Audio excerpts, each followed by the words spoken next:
Hello दोस्तों, नमस्ते, प्रणाम। मेरे यूट्यूब चैनल पर आप सभी का स्वागत है। उम्मीद करती हूँ कि आप लोग बहुत ही अच्छे होंगे। तो दोस्तों, आज का गीत बहुत ही सुंदर है, चुटकुला गीत है, नाच गीत है। तो इस गीत को जरूर सुनिए और कैसा लगा कमेंट कर बताइए। तो सुंदर सा चुटकुला गीत नाच। अगर आप मेरे चैनल पर नए हैं तो प्लीज़ मेरे चैनल को सब्सक्राइब कीजिए, वीडियो को लाइक कीजिए, वीडियो फुल करके देखिए और गीत कैसा लगा कमेंट करके बताइएगा।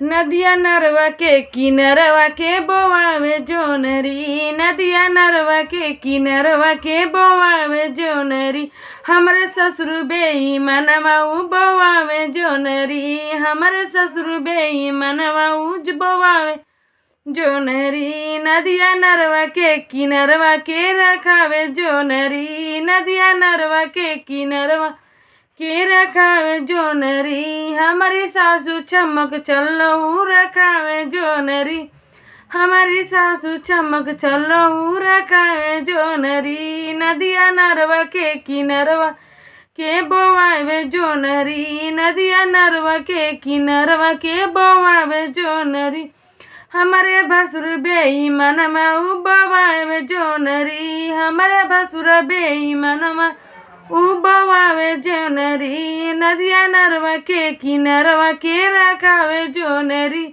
नदिया नरवा के किनरवा के रखावे जोनरी, हमारे जटनी चमक चल उ रखावे जोनरी, हमारे जटनी चमक चल उ रखावे जोनरी, नदिया नरवा के किनरवा के बोआवे जोनरी, नदिया नरवा के किनरवा के बोआवे जोनरी, हमरे देवर बेईमानवा उ बोआवे जोनरी, हमारे देवर बेईमानवा उ बोआवे जोनरी, नदिया नरवा के किनरवा के रखावे जोनरी, हमारे देवर बेईमानिया उ रखावे जोनरी।